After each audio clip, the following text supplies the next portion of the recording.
사도행전 21장 27절부터 32절까지의 말씀 다같이 합독하겠습니다. 시작. 그 일레가 거의 참에 아시아로부터 온 유대인들이 성전에서 바울을 보고 모든 무리를 충동하여 그를 붙잡고 외치되 이스라엘 사람들아 도우라. 이 사람은 각처에서 우리 백성과 율법과 이곳을 비방하여 모든 사람을 가르치는 그 자리에 또 헬라인을 데리고 성전에 들어가서 이 거룩한 곳을 더럽혔다 하니 이는 그들이 전에 에베소 사람 드로피모가 바울과 함께 시내에 있음을 보고 바울이 그를 성전에 데리고 들어간 줄로 생각함이라. 온 성이 소동하여 백성이 달려와 모여 바울을 잡아 성전 밖으로 끌고 나가니 문들이 곧 닫히더라. 그들이 그를 죽이려 할 때에 온 예루살렘이 요란하는 소문이 군대의 천부장에게 들리매 그가 급히 군인들과 백부장들을 거느리고 달려 내려가니 그들이 천부장과 군인들을 보고 바울 치기를 그치는지라. 아멘.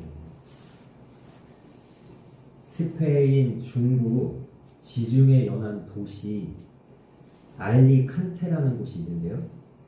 여기에 높이가 약 200m인 인템포라는 고급 아파트가 있습니다. 원래는 20층짜리 건물로 설계가 되었는데요. 건물을 짓다가 사람들이 20층은 좀 낮겠다 싶어서 47층짜리 아파트로 짓기로 변경을 합니다. 20층짜리로 원래 설계되었던 아파트를 47층까지 이제 거의 다 완성이 돼가는 가운데 한 가지 빼먹은 게 있었어요. 그것이 뭐였냐면 엘리베이터가 20층까지밖에 올라가지 않는 겁니다. 아무리 고급 아파트라고 해도 지중해 연안에 있기 때문에 여러분 47층에 딱 올라가면 바다가 쫙 펼쳐져 보일 거 아니에요. 얼마나 멋지겠어요. 그런데 아무리 고급 아파트라고 해도 21층부터 47층까지 걸어 올라간다면 무슨 소용이 있겠습니까? 그래서 너무나 신기한 건 뭐냐면요. 이 건축의 전문가들이 마지막에 완성되는 그 순간까지 이 중요한 것을 빼먹었다는 사실을 잊어버렸다는 거예요. 이게 너무 신기하지 않습니까? 어떻게 합니까? 엘리베이터를 만들어야 되는데 내부에는 도저히 엘리베이터를 만들 수가 없습니다. 그래서 엘리베이터 외부에다가 이제 21층부터 47층까지 올라가는 외부 엘리베이터를 설치하고 놨는데 더 멋있을 거라 생각할지 모르겠지만 이 아파트가 지어진 다음에 수많은 사람들이 건물의 원래 설계된 미관을 해쳤다고 호평을 합니다.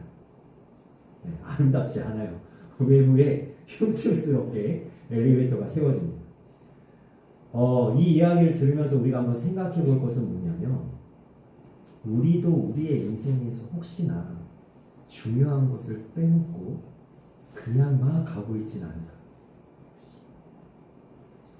그냥 바쁘고 그냥 살다 보니 그냥 해나가다 보니 그냥 내가 사는 건지 아니면 삶이 나를 그냥 등 떠밀려서 그냥 가게 하는 건지 중요한 것을 빼먹고 우리가 그냥 달려라. 한국 사람들 제일 잘하는 거 있잖아요.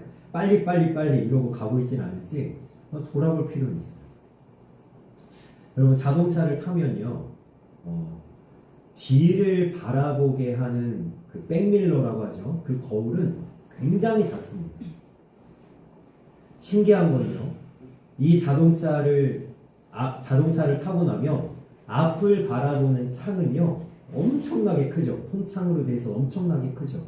왜 그런지 아십니까?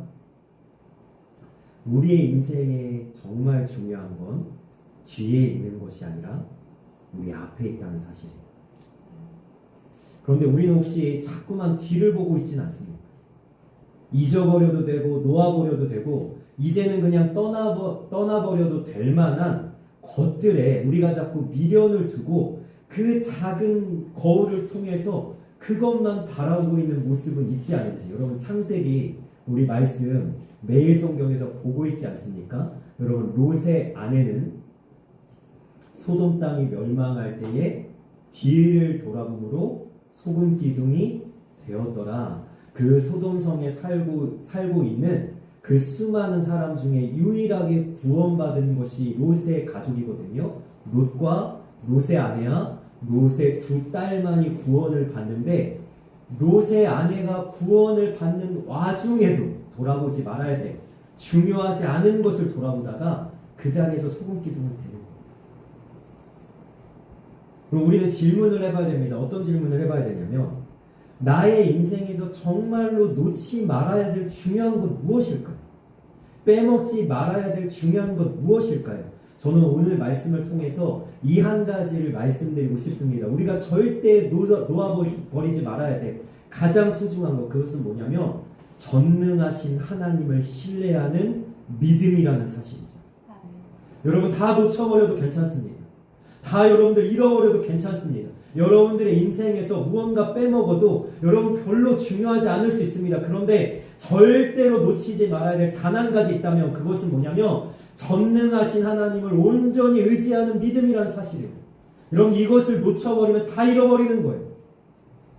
내가 건강해도, 내가 부유해도, 내가 성공해도 만약에 하나님을 믿는 믿음을 잃어버린다면 그럼 저는 감히 말씀드릴 수 있습니다.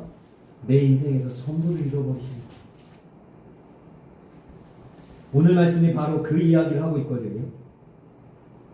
우리는요, 오늘 사도행전 21장까지 오면서 무엇을 계속해서 살펴봤냐면 바울이 예루살렘에 올라가면 무엇을 당한다고요?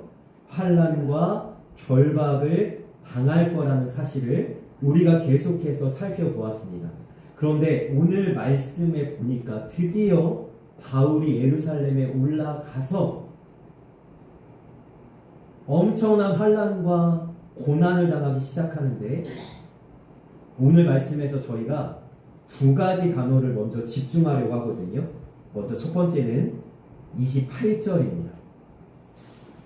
앞에를 보셔도 괜찮겠습니다. 자, 같이 읽겠습니다. 시작. 외치되 이스라엘 사람들아 도우라. 이 사람은 각처에서 우리 백성과 율법과 이곳을 비방하여 모든 사람을 가르치는 그 자인데 또 헬라인을 데리고 성전에 들어가서 이 거룩한 곳을 더럽혔다 하니 아멘. 바울이 예루살렘에 올라갔더니요, 온 유대인들이 바울을 둘러싸고, 여러분 처음 시작하는 단어를 한번 보십시오. 외칩니다. 여러분 내가 바울이라고 한번 생각해보세요. 나를 둘러싼 모든 사람이 외치고 있는 거예요. 뭐라고 외치냐면 저는 죽여버릴 자다. 당장 죽여버리자.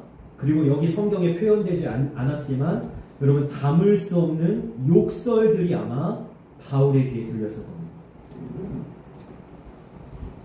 자기를 둘러싼 모든 사람들이 외치는데 전부 다 자기를 대적하고 반대하고 자기를 공격하는 말들만 들리고 있는 거예요. 그럼 이 바울이 얼마나 괴로웠을까요? 제가 위에다가 써놨죠. 박수보다 위협을 당할 때 여러분 외치는 너무나 좋은 소리들이 있단 말이에요. 어떨 때 그런 소리들이 있을까요? 저희 딸의 소원은 자기가 정말로 너무나도 사랑하는 연예인들을 한번 눈앞에서 보는 겁니다. 만나는 거. 그 목록이 있어요. 저희 딸에게 이 소중한 애잔하는 연예인들만 모아놓은 이 목록이 있습니다. 아무나 못 들어갑니다. 네.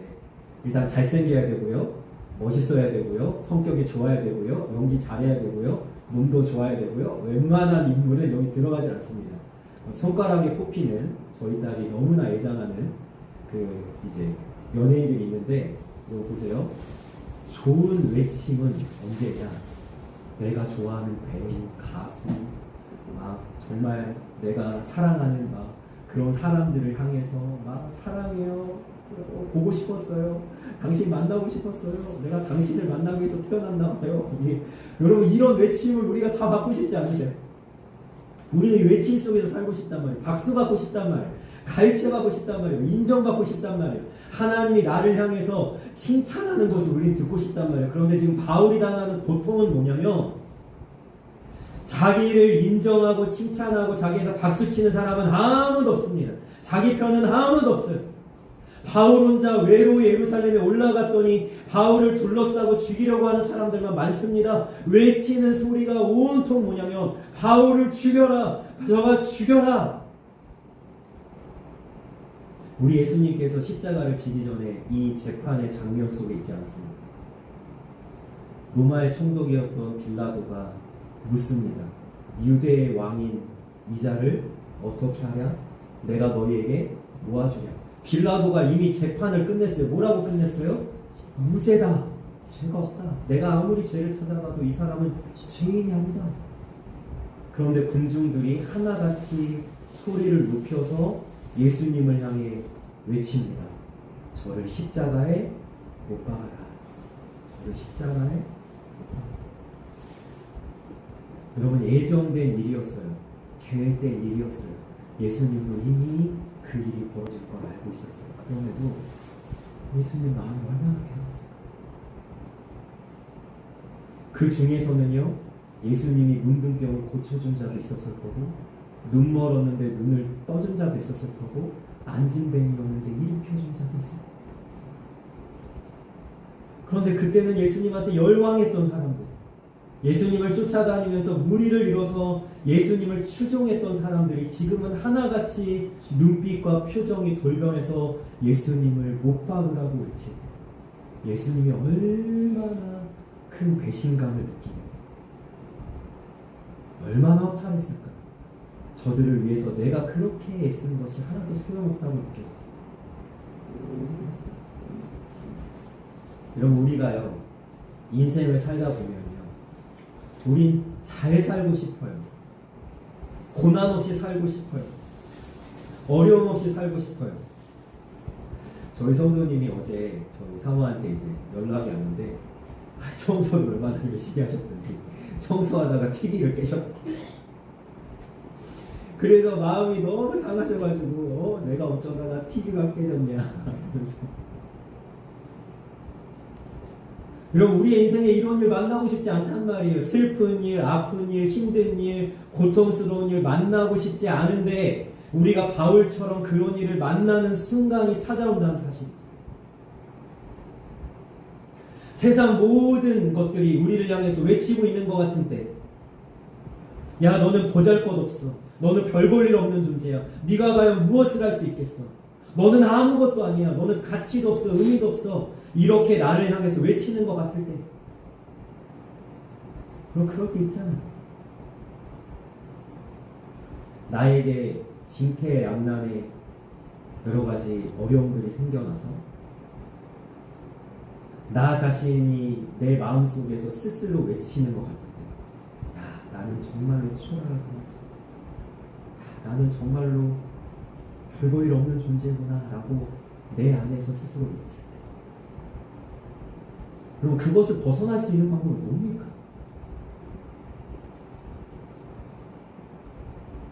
그런데 오늘 말씀을 보니까요 바울에게 일어난 일은 이뿐만이 아닙니다. 여러분 제가 잘못 표시한 것 같은데요. 30절입니다. 30절 앞에 보셔도 되겠습니다. 30절 같이 읽겠습니다. 시작.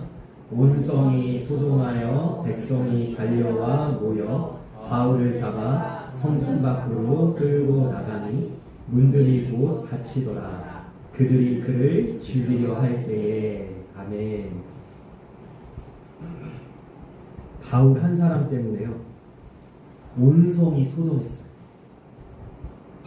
여러분 제가 좀 전에 우리 같이 살펴봤던 외치다라는 단어에도 굉장히 아름답고 좋은 의미의 외침도 있다고 얘기했듯이 여러분 온 성이 소동할 때도 마찬가지로 굉장히 좋은 의미로 소동할 때가 있어요. 언제냐면 예수님이 그 갈릴리 지역을 다니실 때 사람들이 온 성에서 소동이 일어났죠. 무슨 소동이 일어났죠?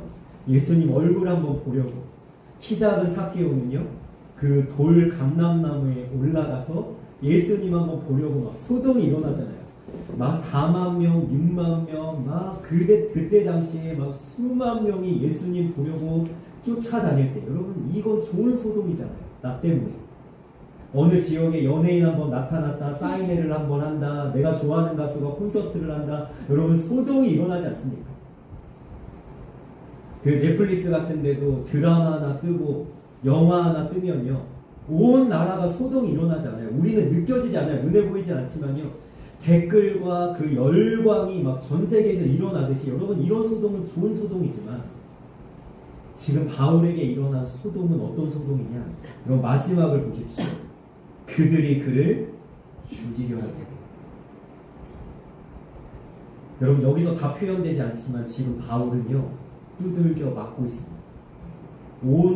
자기가 입고 있는 옷이 다 찢겨 나가고 있어요. 죽이려고 했다니까요. 다 모든 사람. 우리의 인생에서 때로는 내가 살 소망이 사라지는 거야. 더 살아서 뭐하나. 많이 산 것 같은데 이 정도면 됐지 않나 싶어요. 여러분 정말로 사는 것보다 죽는 것이 낫다고 느껴지는 순간이 우리에게 찾아올 때가 있어요. 세상의 모든 사람들이 나를 등지고 나를 반대하고 나를 외로이 쓸쓸히 남겨둔 것 같을 때, 그럴 때가 우리에게 찾아옵니다. 아무도 내 마음을 몰라주는 것 같고, 그 누구도 내 문제를 해결해주지 않을 것 같고, 누구도 내 편에 서서 나를 돌아보지 않아주는 것 같을 때, 여러분 이때 정말로 지진이 일어나는 것처럼 우리의 삶에 소동이 일어나고 있지 않습니까? 내 머릿속이 시끄럽고 내 마음이 번잡스럽고 누워도 잠이 오지 않고 밥을 떠도 밥맛이 없는, 여러분 이러한 어려움에 우리가 처해 있을 때, 그럼 거기서 벗어날 수 있는 방법은 도대체 뭐냐? 내 힘으로 안 됩니다. 바울이요, 이거 보세요. 바울을 잡아서 성전 밖으로 끌고 나가는데, 여러분 바울이 대항할 힘이 없죠. 여기서 벗어날 수 있는 방법이 없죠. 바울이 할 수 있는 것이 아무것도 없습니다.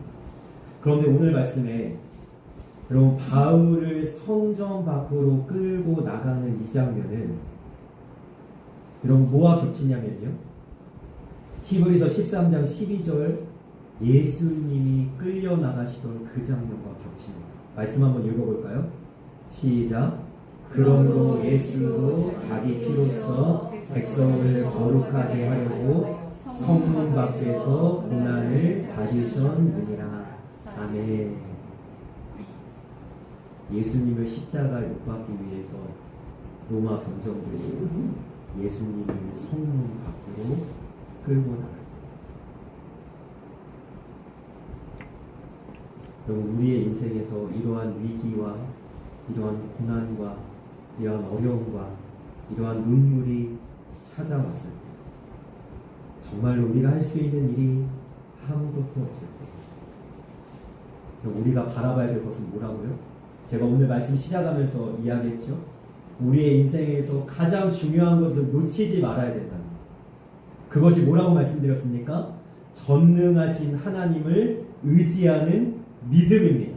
여러분 이 믿음을 가진 자는 하나님 앞에 나아가서 무엇을 하냐면 기도를 한다는 거예요. 제가 이 문장을 만들어 봤거든요. 그럼 앞으로 한번 보십시오. 기도는 가장 위대한 믿음의 행위인데, 왜 그러냐면 사람이 어쩌지 못하는 순간 하나님이 개입하시고 관여하시고 간섭하시면 놀라운 역사가 일어나는 거예요.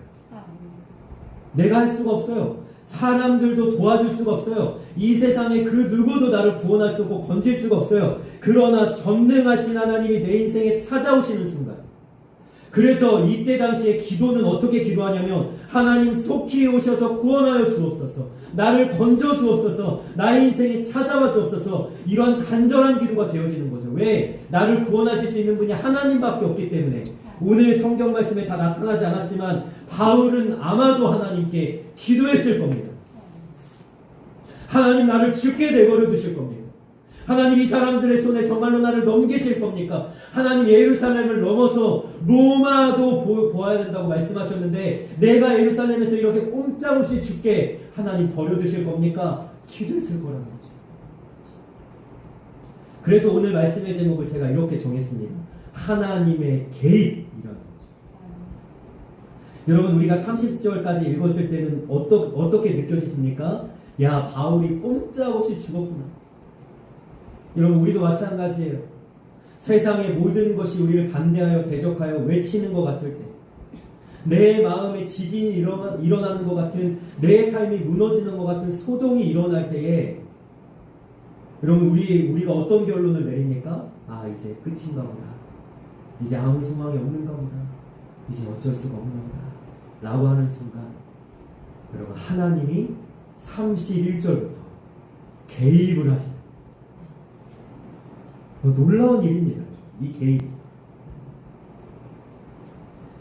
여러분, 이스라엘 백성들도요, 하나님 앞에 하나님의 개입을 바라보면서 이렇게 고백하는 내용을 우리가 보게 됩니다.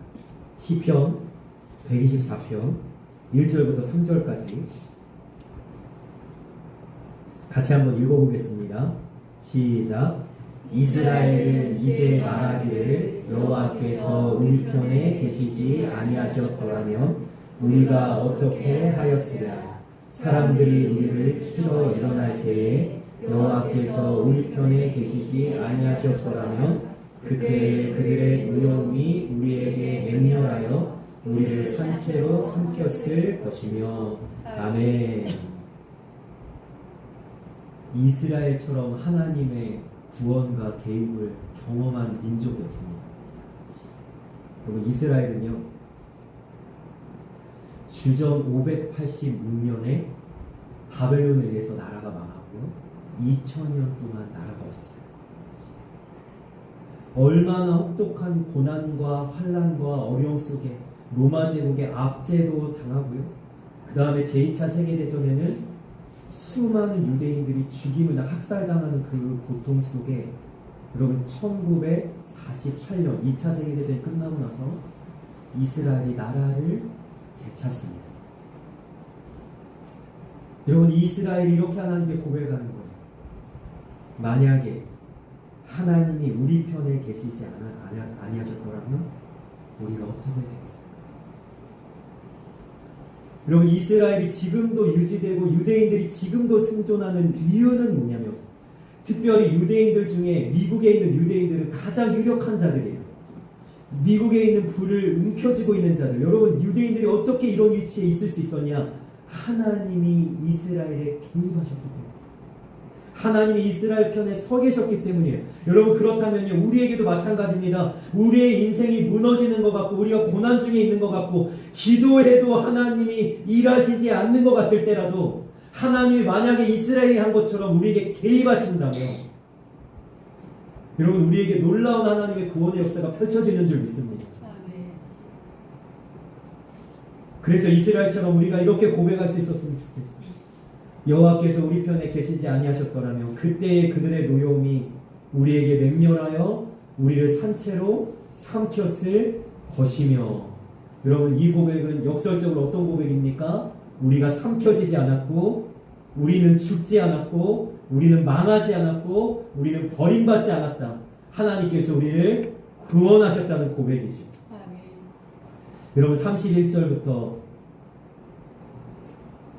더 읽어보겠습니다. 우리 시편 124편 6절부터 8절 더 읽어보겠습니다. 시작. 우리를 내주어 그들의 이에 시키지 아니하게 하신 여호와를 찬송할지로다. 우리의 영혼이 사냥꾼의 올무에서 벗어난 새같이 되었나니 올무가 끊어짐으로 우리가 벗어났도다.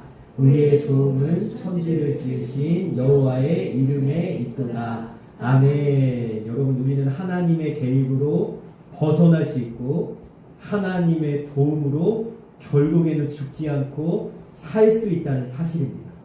여러분, 이 이스라엘 백성들의 찬양이 이렇게 고백되어집니다.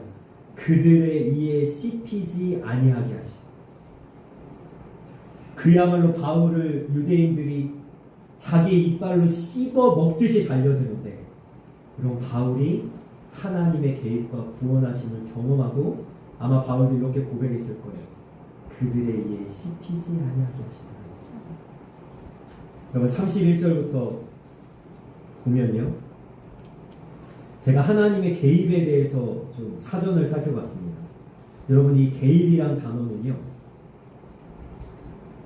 이런 뜻이 있어요. 일어나 분쟁 사이에 끼어들어. 여러분, 이게 참 놀라운 단어예요. 끼어들어. 행동하거나 간섭하는 것을 뜻하는데요. 여러분, 이 개입을 가장 상징적으로 드러내주는 장면이 언제냐면 인천 상륙작전입니다. 여러분, 북한이 6월 25일에 쳐들어왔을 때 우리가 거의 일주일 만에 남한 전부가 먹혔어요. 부산만 남겨놓고 이제 끝났다 싶을 때, 이제 여기만 점령되면 우리는 진짜 북한에 먹히는 것 아닙니까? 그때 메가더 장군이 5,000분의 1의 확률을 뚫고, 여러분, 그때 전략회의를 하는데 모든 부하들이 다 반대했어요. 죽으러 가는 겁니다. 성공하지 못할 겁니다. 메가더 장군이 개입하죠. 여러분, 북한이 다 점령한 그 중간에 그 미군이 개입해서 어떻게 됩니까? 역전이 일어나잖아요. 그러니까 하나님께서 우리의 인생에 이렇게 개입하시는데요. 그럼 말씀 한번 보겠습니다. 31절과 32절 앞에를 보십시오. 같이 있습니다. 시작. 그들이 그 바울을 죽이려 할 때에 온 예루살렘이 요란하다는 소문이 군대 천부장에게 들림에 그가 급히 군인들과 백부장들을 거느리고 달려 내려가니 그들이 천부장과 군인들을 보고 바울 치기를 그치는지라. 아멘. 우리가 하나님께 기도해야 되는 이유가 이겁니다. 하나님이 들으신다는 사실입니다. 바울의 기도 소리를 하나님께서 천부장에게 들려주시는 거예요. 먼저 하나님의 개입은 어떻게 역사되어지냐면 천부장에게 이 소동의 소식이 들리게 하시고 그가 급히 달려 내려가게 하시고 그리고 그가 개입함으로 말미암아 바울 치기를 그치게 하심으로 개입하셨다는 사실. 여러분, 우리 인생에 하나님께서 이렇게 찾아오시는 거예요. 이렇게 개입하시는 거예요. 꼼짝없이 바울이 죽었다고 생각되는 그때, 여러분, 오늘 이 말씀에 보니까 문들이 닫혔다고 얘기합니다. 무슨 얘기입니까? 모든 가능성이 사라졌다. 바울이 구원받을 만한 그 어떤 틈구멍도 숨구멍도 다 막혔다라는 이야기인데, 여러분, 거기를 뚫고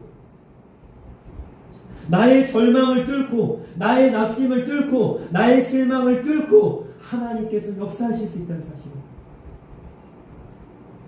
하나님 다 끝났습니다. 하나님 이제는 다 포기합니다. 하나님 다 놓습니다. 나의 인생은 이제 무너졌습니다. 소망이 없습니다 할 때에 하나님께서 개입하신다는 사실.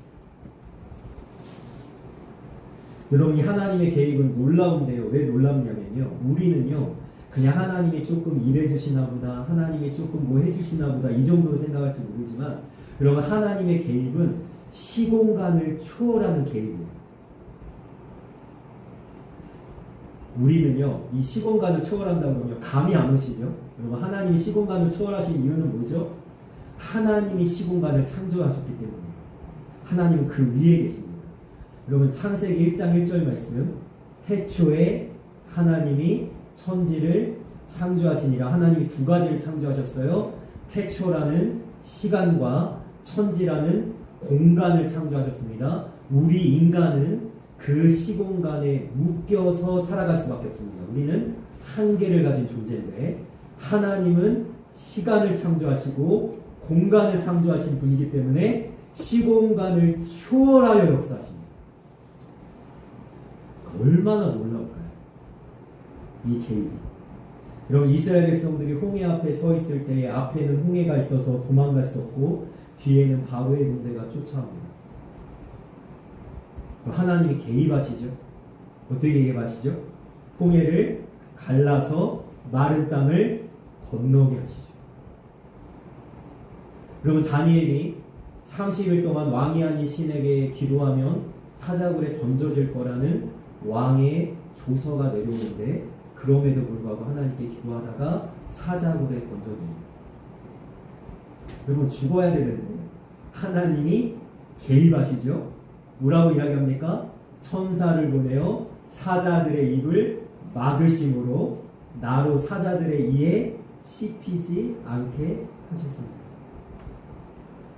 그럼 하나님의 개입의 순간은요, 이것 말고도 너무 많은 거예요.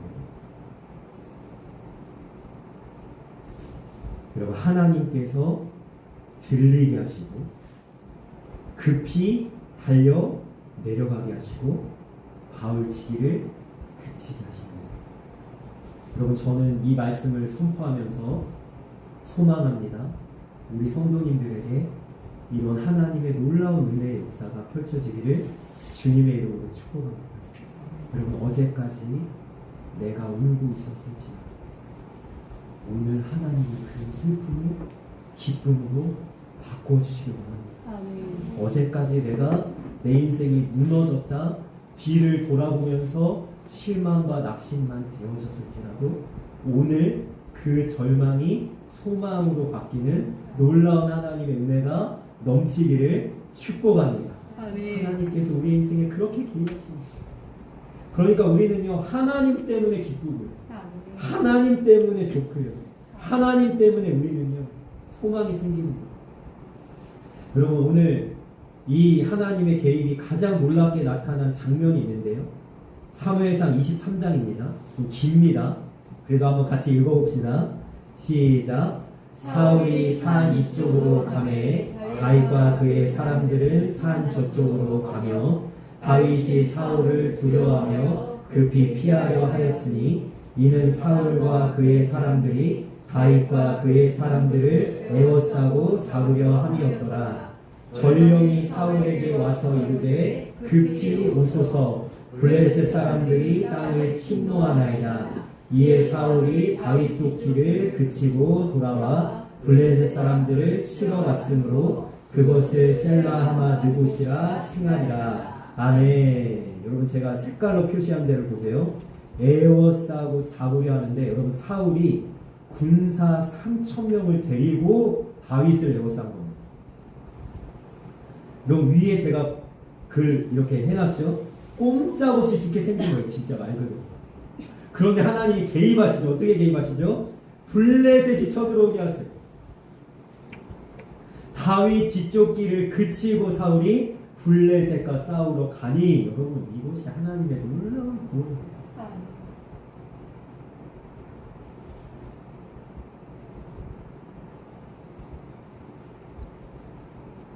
여러분 제가 그 말씀을 시작하면서 우리의 인생에 가장 중요한 건 뭐라고 했죠? 전능하신 하나님을 믿는 믿음이라고 했죠. 그럼 우리는요 힘 빠지는 날에도 힘을 낼 수 있고 무너지는 날에도 다시 일어날 수 있고요, 슬픈 날에도 그 눈물을 닦고 새 힘을 얻을 수가 있습니다. 여러분 약 50년 전의 이야기인데요, 지금도 영화관에서 상영되고 있는 부흥이라는 영화를 만드신 윤학열 감독님이 아주 어릴 때 초등학교 5학년쯤 됐던 것 같아요. 아주 어릴 때 동네에서 친구와 함께 공놀이를 하면서 신나게 놀고 있는데 갑자기 저쪽에서 불이 났는지 연기가 피어오르고 갑자기 동네 전체에 사이렌 소리가 울리면서 소방차가 급하게 불을 끌어 달려가면서 여러분 이 불을 끄기 위해서 물을 막 뿌려댔는데 그 물로 인해서 그 당시에는 다 진흙이잖아요. 완전히 그 진흙탕이 된 바닥을 다 보고 있는데요, 다행히 불은요 30분 만에 진화가 됐어요. 그런데 그 윤학열 감독님의 옆에 있던 친구 진범이라는 친구가 이렇게 갑자기 한마디를 내뱉습니다. 우리 집이 다 탔네. 주택가에 살고 있던 이 진범의 집이 새카맣게 다 타버렸다. 그런데 그 치마 저고리를 입고 진범이 할머니가 왼손에 성경책을 끼고 나와서 서 있었어요. 아마 교회를 갔다가 오셨던 길. 그리고 가족들이 할머니 주변을 동그랗게 둘러 서 있는데 갑자기 할머니가 그 진흙탕이 된 바닥에 무릎을 꿇고 기도하기 시작합니다. 살아 역사하시는 주님, 주님이 우리 가족을 지켜주사 불이 나서 집도 타고 사람도 다치고 죽었을지도 모르는데 집만 타게 해주셨으니 감사합니다. 이 화마 속에서 우리 자손들 털끝 하나 다치지 않게 해주신 성령 하나님 감사합니다. 속히 새 집을 지을 수 있게 힘 주시옵소서. 어제도 오늘도 시퍼렇게 살아계신 우리 주 예수 그리스도의 이름으로 간절히 기도드렸나이다. 그 할머니와 그 진범이의 엄마 아빠 그 다음에 진범이까지 그 모든 가족이 그 기도 속에서 엉엉 여러분 슬프죠, 두렵죠, 괴롭죠. 그러나 뭘 믿는 거예요? 하나님이 개입하실 거예요.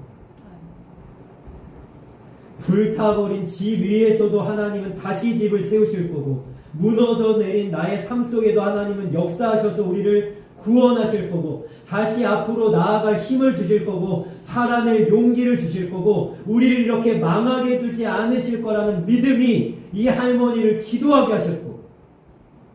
여러분 그 책에는요, 제가 이걸 책에서 봤는데 진범의 가족이 앞으로 어떻게 되는지 나와 있진 않지만 저는 잘 살고 있을 거라 생각해요. 하나님이 도우실 거죠.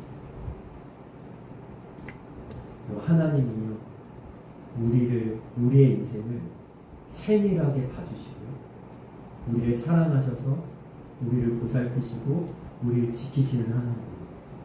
여러분, 바울만 죽을 뻔했다가 건져주시는 하나님이 아니라 우리의 삶에도 여러분 여러 가지 외침 소리 때문에 여러 가지 소동 때문에 우리가 무너져 내릴 때라도 하나님은 절대 우리를 내버려 두지 않으시고 우리를 구원하시고 살려주시는 하나님이신 줄 믿습니다. 우리의 인생에 어떤 일을 만나든 여러분 그 전능하신 하나님을 굳게 붙잡은 믿음만 있다면 여러분 우리는 절대로 무너지지 않을 거고 절대로 죽음으로 내던져지지 않을 거고 흔들리거나 요동치지 않을 거고 다시 감사와 찬양으로 하나님을 높여드릴 수 있는 담대한 믿음으로 살아갈 수 있는 줄 믿습니다. 부디 우리 성도님들 이 하나님의 놀라운 개입을 경험하시고 전능하신 하나님을 굳건하게 믿는 믿음이 있어서 여러분 인생에 어떠한 일을 만나든 하나님의 구원과 은혜를 경험하는 아름다운 믿음의 삶 되기를 주님의 이름으로 간절히 소망하며 축원합니다. 아멘. 기도하겠습니다.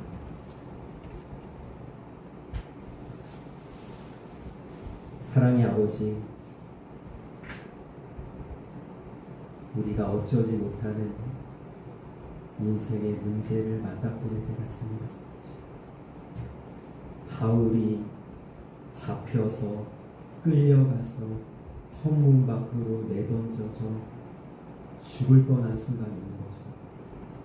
우리의 인생에도 죽을 것 같고 너무 힘들고 괴로운 순간이 찾아올 때가 있습니다.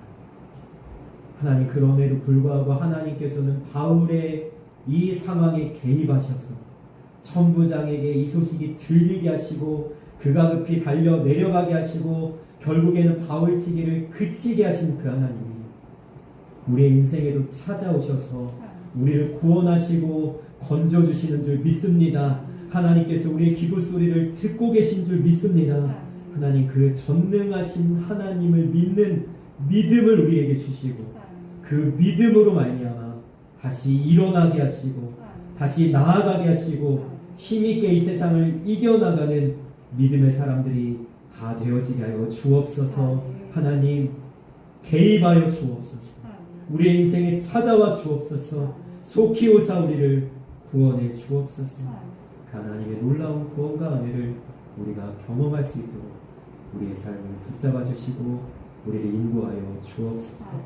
감사하며 예수님의 이름으로 기도합니다. 아멘.